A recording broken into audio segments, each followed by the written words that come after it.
to the Minister for Communications. Will the Minister explain how the cost-benefit analysis of major projects like the NBN contributes to stronger public finances? Does the Minister have any examples of support for the government's approach? I call the Minister for Communications. Thank you, Madam Speaker, and I thank the honourable member for his question. Madam Speaker, as we learn every day through the budget debate, the funds available to governments from taxpayers are limited, but the proposals for spending them are unlimited. And it is the job of responsible governments such as ours to carefully weigh every item of expenditure and ensure that taxpayers are getting value. Now, this is nowhere more important than in major infrastructure projects like the National Broadband Network. And it is remarkable, Madam Speaker, when Labor was elected in 2007, their policy was that every major infrastructure project would be subject to a cost-benefit analysis. And yet, when it came to the NBN, no such analysis was undertaken.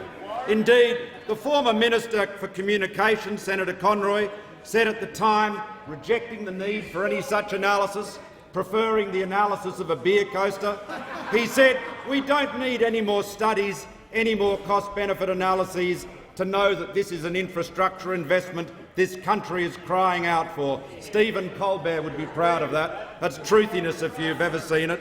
And the Finance Minister, Tanner, said, "We just formed the view that this is the outcome we are going to achieve, come hell or high water."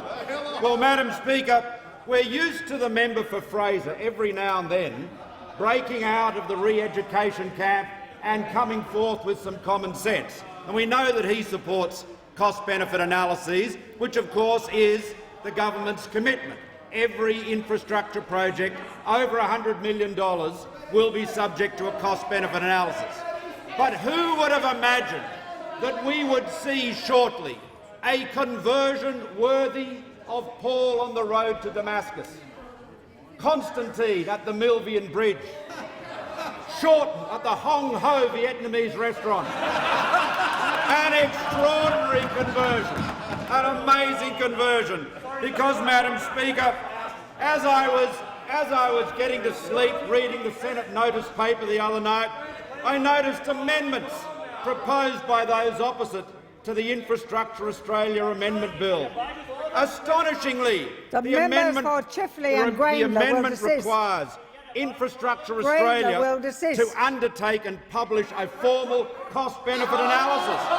And who has this been moved by? Senator Conroy. Madam Speaker, has the logical asset from the member of Fraser— The Minister resume his seat. On point of order, the member for Greenlow. Yes, Madam Speaker. On relevance, Madam Speaker, does this mean that the minister's going to support these amendments? There is no point of order. You're going to vote for them? Call. The member will resume his seat. The minister has the call. Madam Speaker, has the acid logic of the member for Fraser seeped through the Conrovian crust? The Conrovian crust, is it readjusting the synapses?